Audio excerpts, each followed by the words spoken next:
The Omaha Police Department and the mayor were aware of the protest well in advance.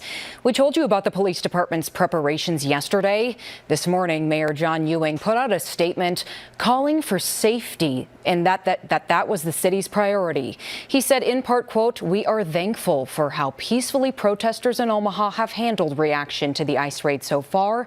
Acts of violence or vandalism will not be tolerated and frankly hurt any message protesters want to give." You can read Mayor Ewing's full statement on our website, firstalert6.com. We are getting breaking new details about where the detainees that sparked tonight's protests are. This video is from the Lincoln County Detention Center. That's in North Platte. Our sister station there says the majority of the detainees were moved to that center last night. They saw two vans pulling up to the Sally port. As of this morning, the detainees were still being processed. Lincoln County Sheriff Jerome Kramer said 63 people are being detained at that facility. At least 8 immigration attorneys have been deployed to provide them with legal counsel. In a statement, Kramer said the goal is to help those eligible correct their work status and, if possible, reunite with family and employers. So here's what led up to the protests. The Justice Department says 76 people were detained during Tuesday's raid at Glen Valley Foods, a meat processing plant. This is video from that raid provided to us by ICE. This all started when an audit by Homeland Security earlier this year. They say they discovered some of the workers were using fake IDs, and then on Tuesday they found 76 of those people were using stolen Social Security numbers. The Justice Department told us yesterday they had not decided on criminal charges and that the investigation is still ongoing.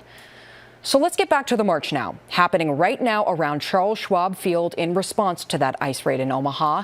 First Alert 6's Ron Johnson is also live at the scene. Ron, what have you been seeing? Yeah, Aaron, we are actually right in front of the queue at Luminarium. You see that right behind me here. That's where the group of protesters were just moments ago before they started making their way towards the CHI. And I got a chance to hear from some of the organizers behind this protest.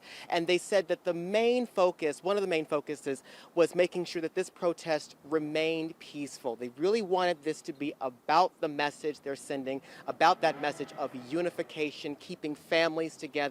They did not want this to be anything that would steer the messaging away from that. Now, we just saw them kind of make their way on the Martin Luther King pedestrian bridge where I'm actually at right now. They made their way closer towards Capitol Street and then, of course, down along 10th Street over to Charles Schwab Stadium. Of course, we'll be getting more reaction from some of those protesters and have some of that content for you on later editions of First Alert 6. But for now, live near the Qumit Luminarium, Ron Johnson, First Alert 6. Aaron?